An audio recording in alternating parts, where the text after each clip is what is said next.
This is the Synthetic Signal Report for Tuesday, July 21st, 2026, in the morning.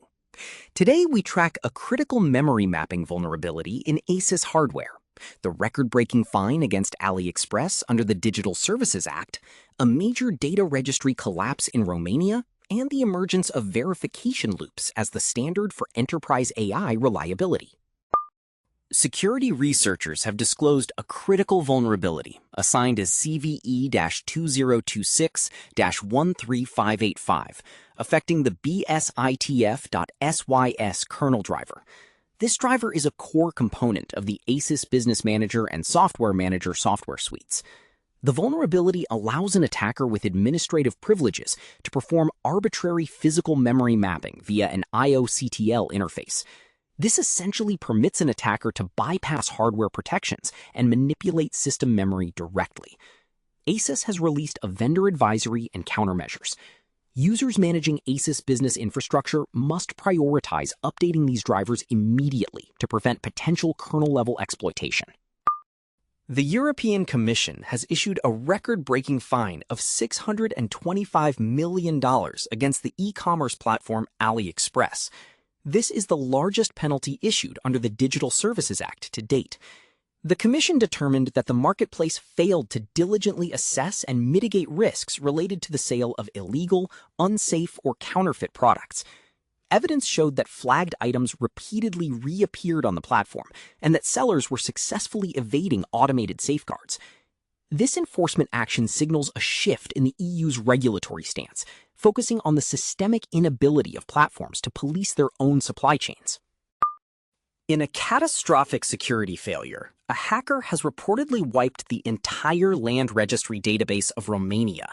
The incident followed a failed extortion attempt by the threat actor. The deletion has halted all property transactions nationwide, leaving notaries unable to issue extracts, authenticate sales, or register mortgages. The hacker claims to have retained backup copies of the stolen data to prevent restoration, indicating a sophisticated attempt to hold the country's real estate infrastructure hostage. This event serves as a stark reminder of the vulnerability of national centralized databases to targeted, malicious data destruction. A research discovery from the field of agentic development highlights a shift in how production systems are maintained. A new study on the Lini enterprise agent system shows that single-pass inference is no longer considered reliable for complex tasks. Instead, developers are implementing verification loops, a process where an agent must observe, compare, and correct its own output before committing to an action. This architecture effectively installs a checkpoint between decision and execution. This is a signal from the future, as it marks the end of trusting raw model output and the beginning of building deterministic, verifiable reasoning frameworks for mission-critical operations. Community chatter is heavily focused on the implications of today's vulnerability disclosures and the ongoing state of digital infrastructure.